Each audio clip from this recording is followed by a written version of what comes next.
What you're about to see has never happened before during a British diplomatic summit. The former US President, Donald Trump, turned to a royal guard and warned, "Don't laugh at me." But why did the guard just stand there, completely still, face unreadable, refusing to react? This moment nearly violated decades of royal protocol. And it happened in front of press cameras, MOD officials, and stunned foreign aides. Trump steps forward, finger raised, and the guard. He says just one sentence. But what happens next? It silences the entire courtyard and changes the tone of the entire summit. Now, before we reveal the full story, first, hit that subscribe button and drop a comment telling us where in the world you're watching from. Now, without further ado, let's get into it. The courtyard at Carlton House Terrace was supposed to be quiet. Not silent exactly, there were always murmurs during high-profile summits, but this particular pocket of air, framed by limestone pillars and velvet rope barriers, had the heavy, expectant stillness of a theatre just before curtain rise. And at the centre of it, standing immobile beside the grand steps, was Lance Corporal Elias Flint. Coldstream Guards, 33 years old, not blinking, not breathing it seemed, just watching, quietly, behind eyes that gave nothing away. Then the footsteps came, polished Oxfords, confident stride, a little too fast to be casual. Donald Trump had arrived, now a private citizen again, but still surrounded by handlers, journalists and Secret Service detail. Trump scanned the courtyard with that trademark blend of entitlement and suspicion. He was preparing for a photo, something symbolic for the press. British strength, American presence, power beside tradition. But one thing ruined the frame.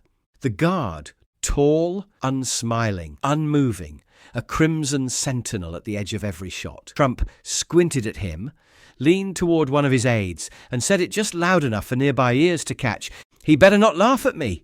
The aide gave a forced chuckle. The photographers shifted slightly. Trump glanced back again, eyed the soldier's face beneath the bearskin cap. Still no reaction. He took a step closer, then another, and now he was right at the ceremonial rope line, pointing. "I'm serious, don't even smirk. You smirk, you're out of the shot." Still nothing. Elias didn't flinch, didn't blink. And yet, there was something about the way he stood, the weight in the stillness, that made even Trump hesitate. He didn't know it yet, but before this day was over, that same guard would say just one sentence and silence everything.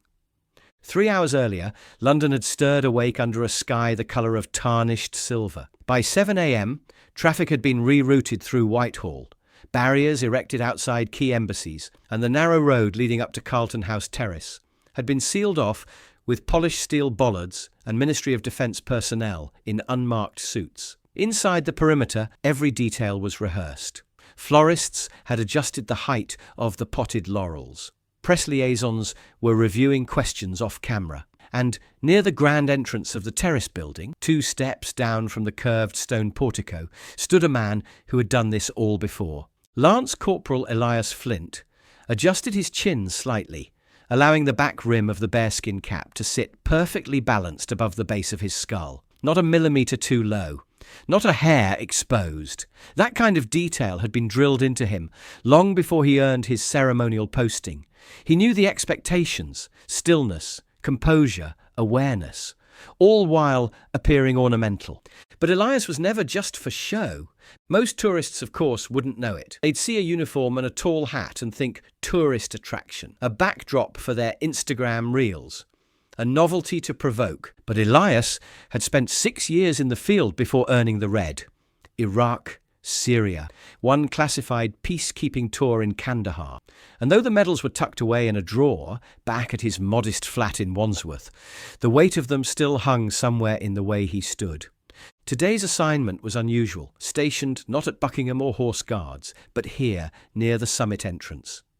The MOD had requested ceremonial presence for optics, nothing more. He was told to expect a mix of British and American officials. Keep position, remain still, say nothing. And Elias had no problem with that. He preferred silence. In fact, he'd learned to make a kind of peace with it after his final deployment, where noise had often meant something exploding, someone screaming or someone never answering again.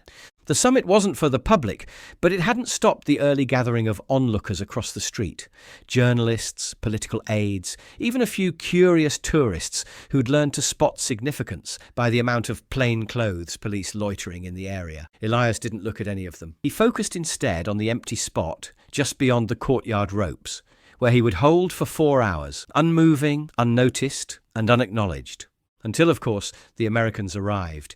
He'd heard the whispers the night before. The former US president was making an unscheduled visit. Something about optics, something about leverage. Elias didn't care. That wasn't his job. His job was to guard tradition, to stand so others knew what permanence looked like, and to hold his ground, even if that meant standing against the man who would soon demand that he move. The first clue was the engine noise. Low, throaty, American. A pair of black SUVs rounded the bend from Waterloo Place, escorted by 2 unmarked bikes with MOD plates and hazard strobes that blinked just slow enough to feel ominous. Elias didn't turn his head. He didn't need to. He could tell by the rhythm of the approach, by the hesitation in the footfalls of the press liaisons nearby, that someone high-profile had arrived. The door to the lead vehicle opened sharply. Out stepped Donald J. Trump. No longer president, but walking like the cameras were still rolling. His navy suit clung tightly to broad shoulders. Hair combed into the familiar golden architecture. Skin an even bronze that looked both deliberate and distant from any actual sun. He waved without smiling, then gestured broadly to his small team of aides, most of whom looked like they were still catching up from the ride. Behind him followed 2 Secret Service agents in slim-cut suits, earpieces threaded invisibly under starched collars. The third figure to emerge was a British liaison officer, walking half a step behind, as if he already regretted every moment of the schedule ahead. Elias remained motionless. Trump clocked him almost immediately, and it wasn't difficult. Elias stood, like a blade against the pale grey of the terrace wall, scarlet tunic glowing under the morning light. The bearskin cap added its usual aura of theatrical height, casting shadow over Elias's face, just enough to make his expression unreadable. Trump didn't smile. He squinted, then leaned toward one of his aides, speaking low but not low enough. "We don't need him in the shot, do we?" The aide hesitated. "Sir, he's ceremonial detail. Protocol for state reception zones." Trump grunted. "Looks like a mannequin." Still, he continued his slow walk across the courtyard, jaw set, eyes darting between camera setups and backdrop angles. He adjusted the collar of his jacket, fluffed his tie unnecessarily, then glanced back again toward Elias. This time, his stare lingered. A flash of something crossed his face. Not confusion exactly, but discomfort, the kind that bubbles up when someone realizes they're not the most composed man in the room. He turned to another aide. "I've had people smirk at me during these things. I don't like it." The aide, clearly used to these bursts of irritation, replied softly. "He's trained not to react, sir. You say that until they do." Trump gave a tight smile that didn't reach his eyes and walked on. But before he disappeared into the building, he cast one more glance back at Elias. Longer this time, more deliberate. His mouth moved again, just audible to those closest. He better not laugh. Foyer, the cameras were being arranged. Outside, the stage was set. And the only person not adjusting anything at all was still standing motionless in red. The next time Elias saw Trump, it was only minutes later, though the energy had shifted entirely. Now, the press had taken position along the roped edge of the courtyard. MOD handlers whispered into earpieces while aligning the shot. And Trump, having returned from his pre-brief inside, stood in the courtyard's centre, like a man about to conduct an orchestra. Photographers shuffled to frame the limestone columns, and Union Jack behind him. A junior staffer crouched to remove a smudge from the flag base. Everything was choreographed, except the guard. Elias stood just off-centre behind the staging zone, not by accident, by design. The positioning ensured that no matter the angle, the Crown's presence remained in the frame, Trump noticed. Again, this time, his irritation wasn't veiled. He stepped back from the camera circle and pointed sharply toward Elias. "Okay, now seriously, is he smiling? I swear he's smiling." A few aides looked over awkwardly. Elias didn't blink. Trump narrowed his eyes. That's a smirk. You see that? Don't lie to me. The Modi liaison, a calm, middle-aged man with a diplomatic voice, interjected politely. Sir, the guardsmen are under strict protocol. They do not smile. They do not emote. They are ceremonial. Yeah, I've heard the speech, Trump interrupted. I've done photo ops with Marines who blinked. Don't give me the statue routine. He walked closer, heels clicking deliberately on the old stone. What's your name? You hear me? No response. Trump tilted his head. You hear me, don't you? Thought so. He turned to his staff and muttered louder than necessary. I don't need some British toy soldier rolling his eyes in the background while I'm trying to look presidential. The staffers exchanged a glance. Photographers began lowering their cameras slightly, sensing tension. And yet, Elias remained the definition of composure. Eyes forward, face in shadow, spine straight as a sword. But inside, he felt the first stir of heat behind his ribcage. Not because he was offended. He'd been called worse by better men, but because something about the voice, the tone, pulled at a memory he had tried hard to keep buried. Basra, 2010. A US colonel berating a British translator in front of villagers during a fragile negotiation. Elias had watched it unfold from the corner of a concrete courtyard that felt a lot like this one. The translator had bowed his head. The deal collapsed. That night, 2 boys were killed in a retaliatory ambush. Disrespect has a weight, and so does silence. Elias knew which one he was trained to carry, so he stood still, motionless, unshaken. And that stillness, the discipline not to engage, somehow made the atmosphere heavier, denser. Trump turned away, gesturing sharply. Let's hurry this up before that guy actually does something. He thought he had ended the moment, but in truth, the moment had just begun. Inside the staging tent, Trump's mood had shifted again. The lighting team was behind schedule. A boom mic had clipped one of the floral arrangements, and someone had dared to offer him still water instead of sparkling. But his focus kept drifting back outside, to the man in red who refused to react. He was sitting now, briefly, thumbing through an annotated folder of talking points with all the urgency of someone looking for a fight. One of his Secret Service agents, Agent Brooks, older, calmer, stood nearby with arms folded. Trump looked up at him. So, real question. What happens if I tell that guy to move? Brooks didn't blink.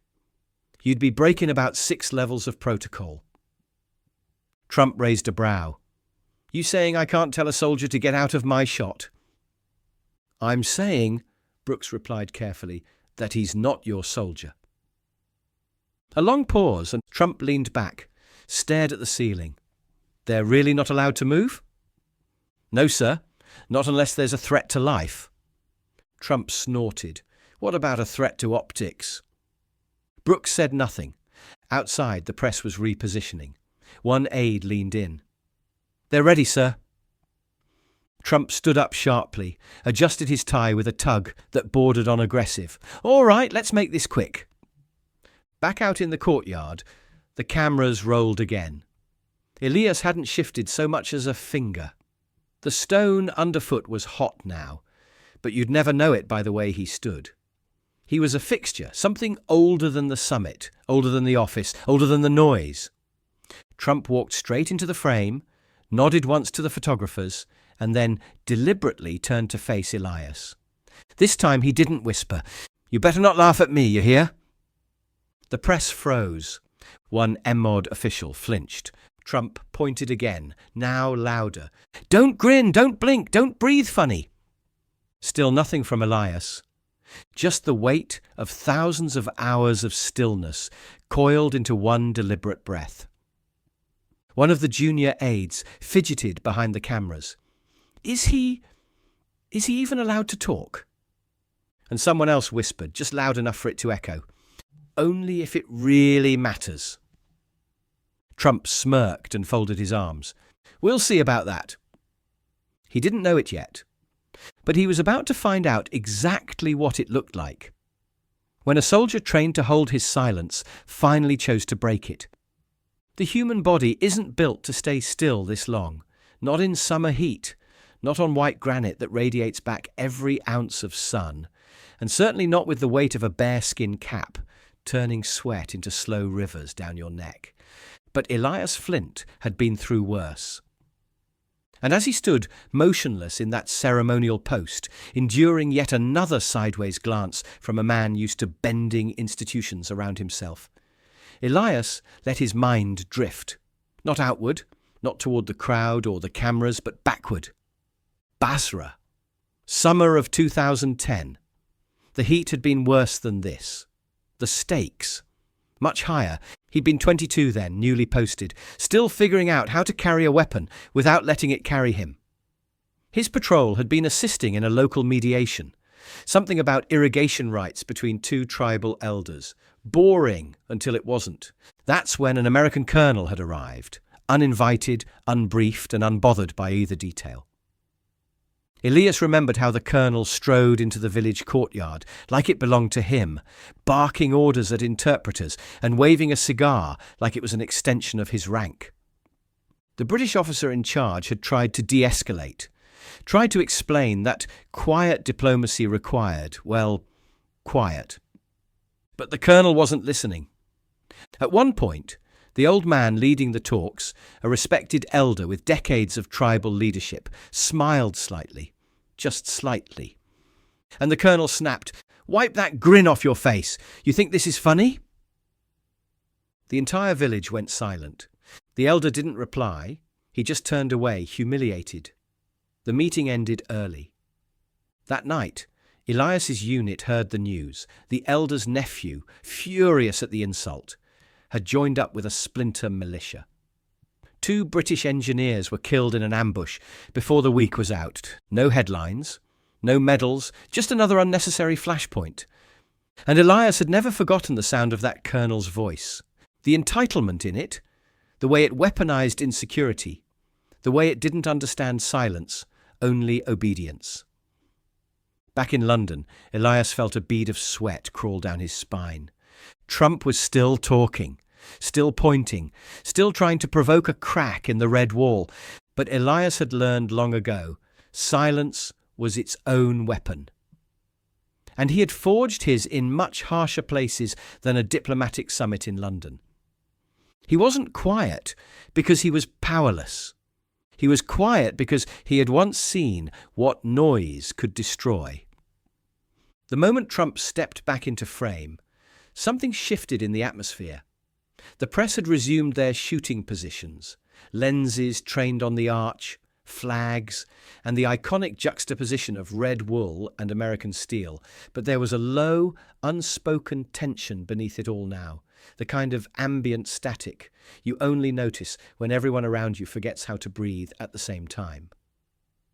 Trump adjusted his cuffs, smoothed his tie again, then took an unprompted step toward the ceremonial rope line, toward Elias. A few photographers instinctively raised their cameras, unsure if they were about to capture a handshake, a statement, or something more combustible. Trump stopped just shy of the barrier. His voice dropped slightly, but not low enough to hide the condescension. "Look, I warned you. I don't care what the costume rules are. Don't laugh at me. Don't look smug. This isn't some London joke." Elias stood as he had all morning, chin level, eyes forward, face unreadable beneath the shadow of the bearskin. Trump narrowed his gaze. "You think you're better than everyone? Is that it? You just stand there like some kind of robot." Behind him, 2 MOD aides stiffened. One of them, a junior attaché named Lucas Wren, leaned discreetly toward a higher-up. "Should we step in?" The superior shook his head. "He's a guard. He'll handle it." Another step forward from Trump. Closer now, a bit too close. "You want to be part of this photo? You earn it. Move back a step. Or I swear I'll have my guys shift the rope." One of the Secret Service agents shifted, uncertain. But before anyone could act, a new voice entered the scene. Crisp, measured, unmistakably British. "He's not here for your photo, Mr. Trump." Everyone turned. The voice belonged to Brigadier Leonard Denham, silver-haired, stern-eyed, wearing a Modi pin and the kind of presence that comes from 30 years of commanding without raising one's voice. He's not security. He's not staff. He's not here to smile. He's a ceremonial guard representing the sovereignty of this nation. Trump turned toward him, visibly irritated. I know who he is. I just don't need him in the background looking like he's judging me.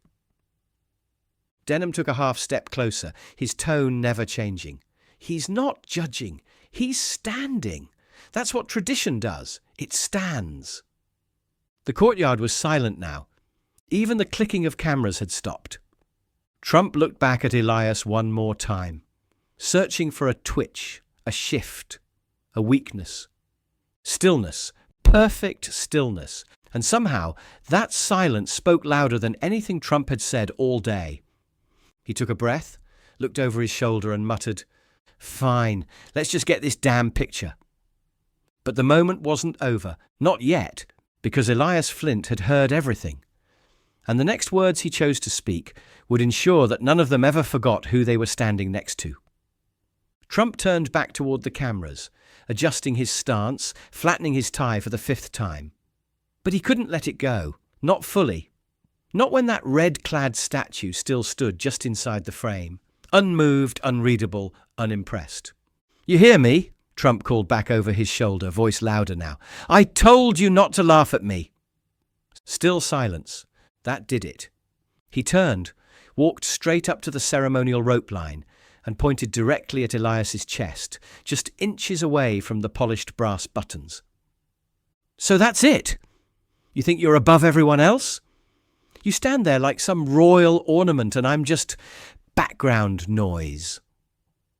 The photographers froze mid-shot. Even the Secret Service seemed unsure what to do. And that's when it happened. For the first time that day, Elias moved. Not much, just a single step forward. It wasn't aggressive, it wasn't loud. It was composed, controlled. And then, quietly, clearly, calmly, he spoke. "I'm not here to decorate your photos, sir. I'm here to guard history." The words landed like stone, dropped in a still lake. No shout, no escalation. Just a truth delivered with the weight of centuries behind it. Trump blinked.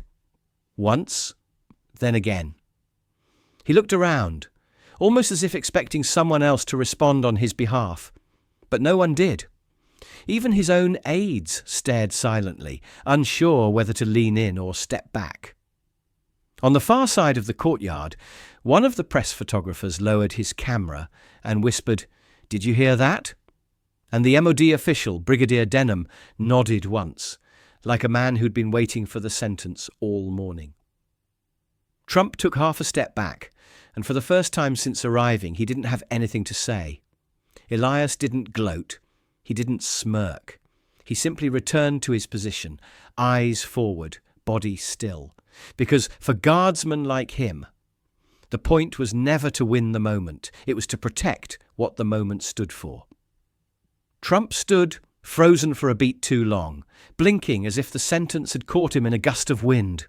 He looked over at Brigadier Denham, as though seeking validation, or maybe rescue. But the Brigadier didn't move. Instead, he let the silence hold, let it speak, let it burn. And then calmly, Denham stepped forward, not to reprimand Elias, but to speak into the space Trump had tried so hard to dominate. "What you just heard, sir, came from a man who once stood between diplomats and a car bomb outside Fallujah. Took a piece of shrapnel through the shoulder and stayed upright until the last civilian was evacuated." Trump blinked. "I didn't." "No, you didn't," Denham replied smoothly. "But you assumed." The press stood frozen, not daring to lift their cameras again, not because they'd been told to stop, but because they were witnessing something that felt too sacred to film. Denham continued, not unkindly, but with all the weight of the British institution behind his voice. "Lance Corporal Flint doesn't speak often, but when he does, we listen." Trump shifted uncomfortably. One of his aides, clearly rattled, stepped in and whispered, "Sir, we can crop him out if needed. Just angle you away from the background." Trump shook his head. He turned to look at Elias again, not with the same edge as before, but something closer to wariness. And then, for the first time since entering the courtyard, he nodded. Not deeply, not reverently, just enough. A flicker of acknowledgement. And Elias, who hadn't moved a muscle since uttering his line, lowered his eyes for the briefest moment. Not a bow, not a smile, just the smallest, almost imperceptible signal of recognition. Then he returned to stillness. Brigadier Denham stepped back. The cameras resumed. One of the photographers muttered, "That'll be the shot." The session wrapped quickly after that. Trump, subdued now, offered a few stiff smiles. His aides whispered back and forth in quick clip tones. The Secret Service agents scanned the courtyard, but their movements had lost urgency. Whatever heat had filled the space was gone now, replaced by something colder, cleaner, truth. As the entourage began its departure, one American staffer leaned toward her British counterpart and asked, "Is he always like that?" The Brit smiled faintly. "Number today," he said something. And then Elias Flint was alone again at his post. Shoulders square, boots aligned, eyes fixed on the middle distance. Still, but no longer invisible. Now, everyone knew what he stood for. The courtyard slowly exhaled. The flashbulbs stopped. The aides retreated. The motorcade eased into motion with a soft hum of tyres on stone, but something in the air lingered. Something taut and reverent, like a thread that hadn't been cut. Elias remained still. That was the duty. Not to chase meaning, not to bask in outcome, but to endure, to stand through storms, through pageantry, through ego, and sometimes to stand through the moments that history itself would have erased, if not for someone choosing silence over spectacle. Near the edge of the courtyard, a small cluster of school children stood with their teacher behind the public barriers. They hadn't seen much, just the tail end of the commotion, but they could tell something had happened. One boy, no more than 10, watched Elias with an almost awed fascination. He tugged on his teacher's sleeve. "Is he real?" The teacher smiled. "Very real.